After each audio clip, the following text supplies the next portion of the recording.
Student, class 11 accountancy में हमारी कल चल रही थी कैश बुक, जिसमें हम 2 कॉलम कैश बुक को पढ़ रहे थे, यानी 2 खानों वाली रोकड़ बही के बारे में।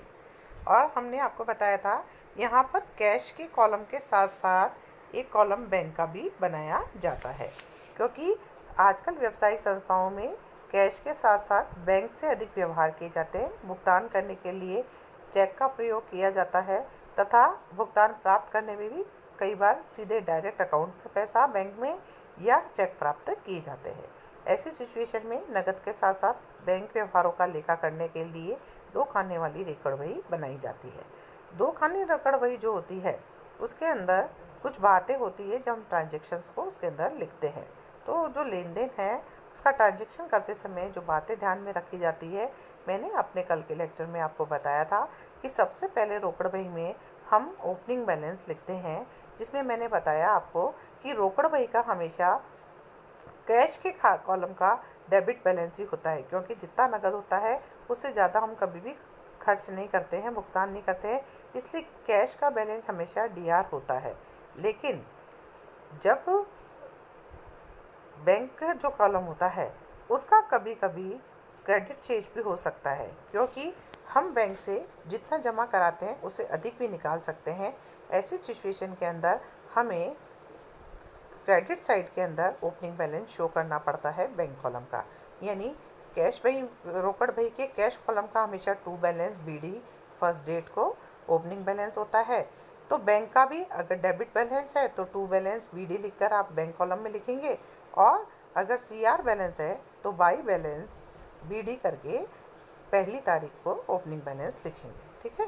दूसरी चीज़ होती है कि रोकड़ बही का डेबिट पक्ष हमेशा प्राप्तियों को दिखाता है, जबकि क्रेडिट पक्ष हमेशा क्या दिखाता है, भुगतान को दर्शाता है।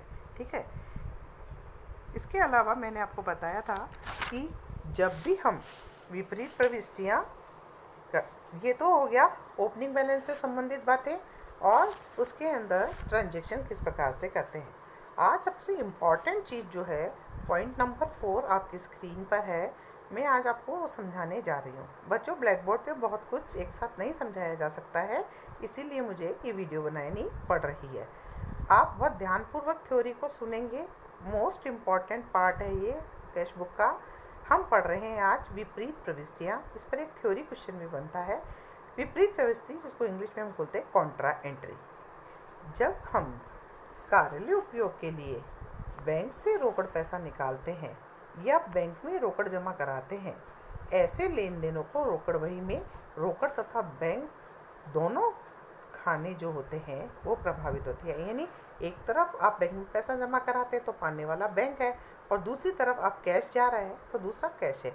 यानी एक ही व्यवहार के अंदर बैंक तथा कैश दोनों हमारे खाते जो है प्रभावित होते हैं, इसीलिए दोनों के दोनों खानों के अंदर प्रभावित होने से इसका ट्रांजैक्शन किस प्रकार से किया जाता है कि हमें दोनों पक्षों में इन व्यवहार को लिखा जाता है। ऐसी प्रविष्टियाँ जिसमें रोकड़ और बैंक खाना दोनों प्रभावित होते हैं और रोकड़ बही के दोनों पक्षों में इसकी प्रविष्टि की जाती है, ऐसी प्रविष्टियों को ही हम क्या कहते हैं, विपरीत प्रविष्टियाँ या कॉन्ट्रा एंट्री कहते हैं, क्योंकि रोकड़ बही में स्वयं ही दी पहलू अवधारणा को पूरा कर लिया है।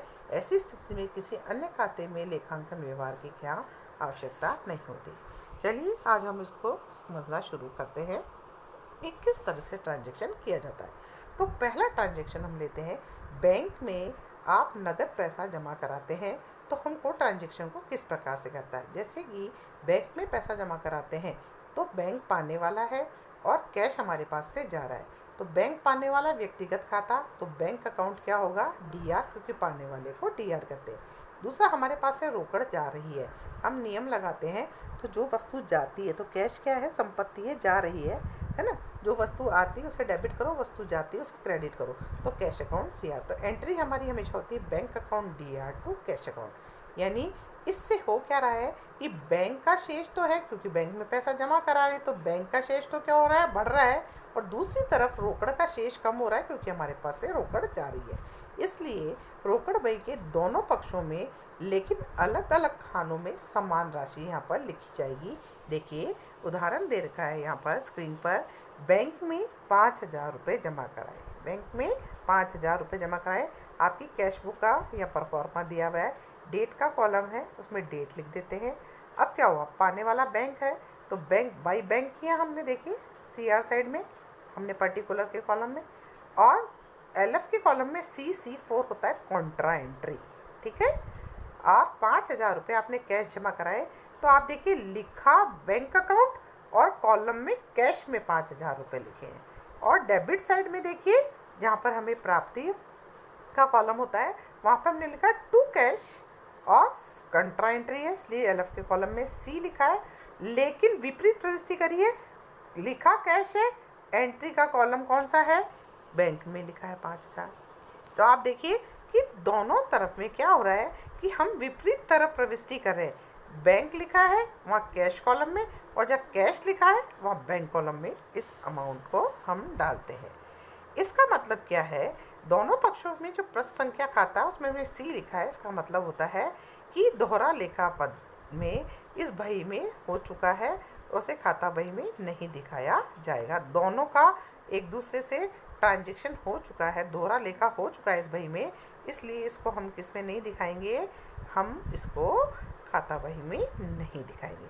तो ये तो था सबसे पहला ट्रांजैक्शन कि जब बैंक में हम कैश पैसा जमा कराते हैं तो किस तरीके से लिखते हैं। बच्चों बार बार बता रही हूँ, bank account DR to cash account, तो बाई बैंक टू कैश करते हैं, यानी प्राप्ति के खाते में टू कैश, और लिखते किस कॉलम में, बैंक में अपोजिट साइड, और इधर लिखते हैं बाई बैंक CR में, और कैश के अकाउंट में 5,000 रुपये लिखते हैं, ठीक है। इसको बोलते हैं हम कॉन्ट्रा एंट्री। तो एक चीज़ समझ में आई। अब दूसरी चीज़ हम पढ़ने जा रहे हैं जो मोस्ट इम्पॉर्टेंट फिर है कि एक काम तो करते हैं बैंक में नकद जमा कराना, अब दूसरा काम क्या होता है कि बैंक से पैसे निकालते हैं, ठीक है। बैंक से पैसे निकालते हैं ऑफिस यूज़ के लिए, किसके लिए, कार्यालय प्रयोग के लिए, ठीक है। तो जब भी हमें ज़रूरत होती है तो हम तो पैसा विड्रॉ करेंगे ही करेंगे। तो जब हम विड्रॉ करते हैं तो हमारे पास रोकड़ शेष क्या हो जाता है, बढ़ जाता है, और बैंक शेष क्या हो जाता है, बैंक से पैसे निकालेंगे तो बैंक शेष कम हो जाता है, इसलिए इसे भी दोनों पक्षों में ही लिखा जाएगा। तो जैसे बैंक में जमा करा रहे थे पैसे तो बैंक अकाउंट DR हो रहा था, अब पैसा हमारे पास आ रहा है तो cash account DR to bank account हो जाएगा।